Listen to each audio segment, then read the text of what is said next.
안녕하세요. 강길사에 알게 될 거야 히브리서 편 오늘도 함께 공부하겠습니다. 히브리서 10장 32절 전날에 너희가 빛을 받은 후에 고난의 큰 싸움을 견디어낸 것을 생각하라. 히브리서 10장 32절은 이제 히브리서 10장 26절로부터 31절에서는 우리가 배교의 위험성, 배교를 해서는 안 된다라는 것을 강조하기 위해서 그 배교를 한 자에게는 다시는 속죄하는 제사가 없다. 이러한 주제를 다뤘다면 32절은 지금 히브리서 저자가 이 수신자들에게 너희들이 전날에 예수 그리스도를 영접한 너희가 빛을 받은 그때에 그 후에 그 고난의 큰 싸움을 견디던 것을 생각하라.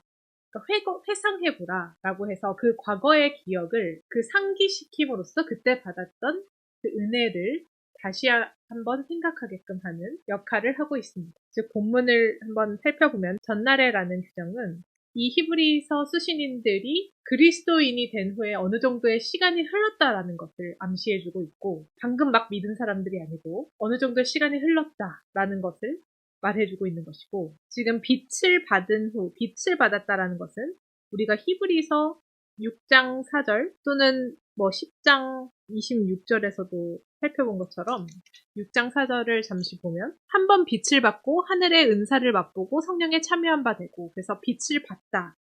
즉 회심, 예수 그리스도를 영접한 것을 의미합니다. 따라서 히브리서 저자는 수신인들이 그리스도를 믿은 후에 그 빛을 받은 후에 고난의 큰 싸움을 견디어낸 것이 있는데 그것을 생각하라, 회상하라 라는 것입니다. 지금 여기서 우리가 주목할 것은 히브리서 저자가 그리스도인들에게 우리가 예수 그리스도를 믿음으로써 누가 봐도 은혜로 보이는 어떤 복을 받은 시점, 그러니까 우리가 신앙생활을 하기에 매우 수월해 보이는 어느 때를 회상하라고 하고 있지 않다는 점입니다. 그러니까 예컨대 우리가 바라던 것들이 되고 취직이 되고 원하는 대학에 들어가고 일이 수월하게 풀리고 우리 가족들에게 좋은 일이 있고 이러한 흔히 모든 사람들이 다 받아들일 수 있는 복의 카테고리에 있는 그 일이 생겼을 때 그러한 일들을 회상하라고 하고 있지 않다는 겁니다.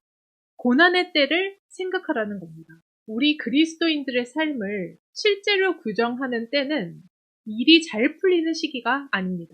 즉 정말 중요한 때, 우리 자신의 삶의 역사의 주요 부분을 이루는 기간은 시험과 고난과 위험의 때다라는 겁니다. 우리는 흔히 고난과 시험과 어떤 위험한 일들이 우리한테 발생하면 우리는 우리한테 무서운 일이 벌어졌다라고 생각하기 마련입니다. 어떤 몸이 아프거나 질병 또는 직장을 잃었다, 실직했다거나 또는 사랑하는 사람이 아프거나 이런 일들이 있을 때 우리는 우리에게 무서운 일이 발생했다라고 생각하고 우리는 당연히 이런 일들이 우리에게 일어나기를 원치는 않습니다. 그런데 오늘 주신 이 본문은 히브리서 10장 32절은 이러한 일들이 우리의 믿음과 성품을 향상시키는 기회다라는 것을 이야기하고 있습니다. 왜냐하면 우리가 평상시에는 내가 믿음이 있다라고 생각을 하지만 어떤 고난이 닥쳤을 때 내가 믿음이라고 생각하고 있는 것들이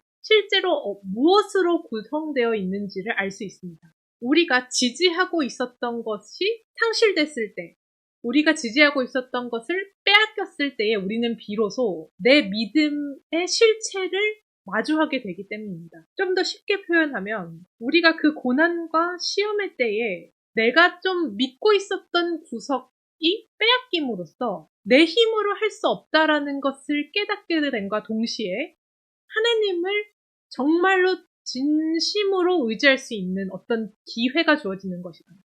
즉 우리는 하나님을 믿고 막 눈물도 흘리고 기도할 때 뜨거워지고 이런 것들로 믿음을 생각할 때도 있고 평상시에도 교회를 잘 다니고 또 말씀을 내가 잘 읽고 하는 것 같고 하니까 그냥 믿음이 있다라는 생각을 하지만 우리가 고난의 때도 있고 좋은 일이 있을 때도 있고 인생이 그렇게 흘러가는데 이 고난의 때에 내 힘으로 할 수 없는 어떤 영역을 내가 발견함으로써 이것을 하나님께 정말로 의지함으로써 하나님의 영광을 드러낼 수 있는 기회가 나한테 주어진다는 겁니다. 하나님을 영화롭게 할 수 있는 기회가 우리가 고난을 받았을 때다라는 겁니다. 이런 관점에서 보면 우리가 그 고난이 딱 닥쳐왔을 때는 우리가 원치 않는 거는 맞고 힘듦을 순간 느낄 때도 있지만 사실은 정말 우리가 하나님에 대한 나의 믿음을 발휘할 수 있고 하나님을 영화롭게 할 수 있는 되게 긍정적인 도전의 기회다라는 것입니다. 그리고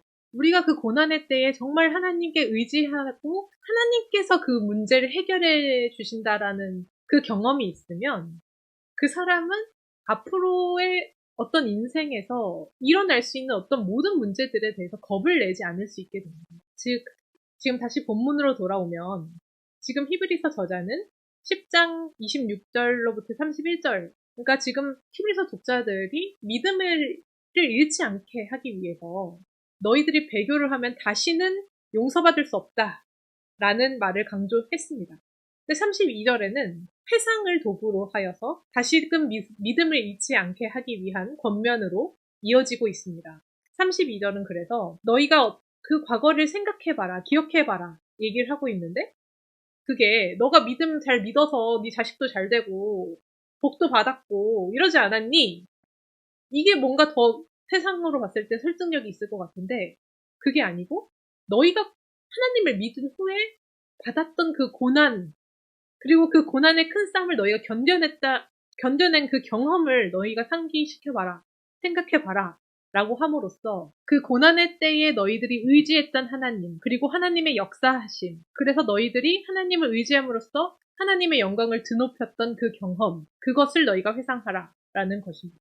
그래서 오늘 주신 이 말씀은 우리 그리스도인들, 예수 그리스도를 믿는 그리스도인들에게 아주 중요한 포인트, 생각할 지점을 제공해 줍니다. 우리가 고난을 대할 때에 우리의 태도가 어떻게 되어야 하는지, 그리고 그 고난이 하나님의 축복임을 우리가 알 수 있을 때에 우리의 믿음은 추상적이고 모호한 것이 아니고 매우 실제적이고 확실한 것임을 우리가 알게 될 것입니다. 그래서 우리가 지금 고난의 때에 있다면 이것이 언제 빨리 끝났으면 좋겠다. 또는 이 문제를 해결해달라라는 것에 치우칠 것이 아니고 이 고난을 나의 믿음을 구성하고 있는 것이 무엇인지를 아는 기회로 여겨야 합니다. 고난 아무 때나 누구에게나 주지 않습니다. 나한테 지금 고난이 왔다면 그것은 하나님의 영광을 내가 체험할 수 있는 기회이고 내가 내 힘으로 그 문제를 해결하는 것에 초점을 맞춰서 모든 에너지와 생각을 쏟아낼 것이 아니라 이 문제에 관한 것은 하나님이 해결해 주실 것을 어떤 방식으로 해주실 것인지 기대하면서 내 믿음을 확실하게 다지는 좋은 기회로 여기고 인내해야 할 것입니다. 우리가 신경 써야 될 것은 그 고난을 어떻게 해결할지가 아닙니다. 그 고난에 있어서 나의 죄성만 발견하면 됩니다. 내가 하나님과 소통하는 관계만 되면 하나님이 이 문제는 당연히 해결해 주실 것이고 앞으로도 내가 죄를 짓지 않고 하나님 안에서 살아갈 수 있게 해주십니다. 즉, 내가 내 죄를 인정하는 것은 굉장한 용기가 필요합니다. 그런데 우리가 이것을 할 수 있는 것은 내가 하나님과의 1대1 관계에서 내가 숨길 것이 없고 하나님께 구하는 것이기 때문입니다. 우리가 사람에게 어떤 것을 하기 전에 하나님과의 관계에서 내가 명목상으로 사람들에게 말할 수 있는 정도의 덜 부끄러운 죄만 앵무새처럼 반복할 것이 아니고 나의 정말 내 죄, 내가 지금 모르고 있는 나의 죄를 깨닫게 해달라는 그 기도로부터 하나님께 진실되이 앞으로 나아가려는 그 시도. 그게 고난의 때에 우리가 사실 할 수 있습니다. 그리고 내가 하나님과의 그 막혔던 소통의 창구만 열린다면 그 이후의 문제는 당연히 해결될 것입니다. 그래서 지금 우리가 이 고난의 큰 싸움을 우리가 견뎌낸 것을 생각하면서 우리의 믿음을 다지는 것을 히브리서 저자가 얘기하고 있고 우리가 지금 고난의 큰 싸움 중에 있다면 하나님 안에서 더욱더 큰 은혜를 받을 수 있는 기회임을 잊지 않고 더욱더 하나님께 의지하는 자가 될 수 있을 것입니다. 다음 시간에 이어서 살펴보겠습니다. 감사합니다.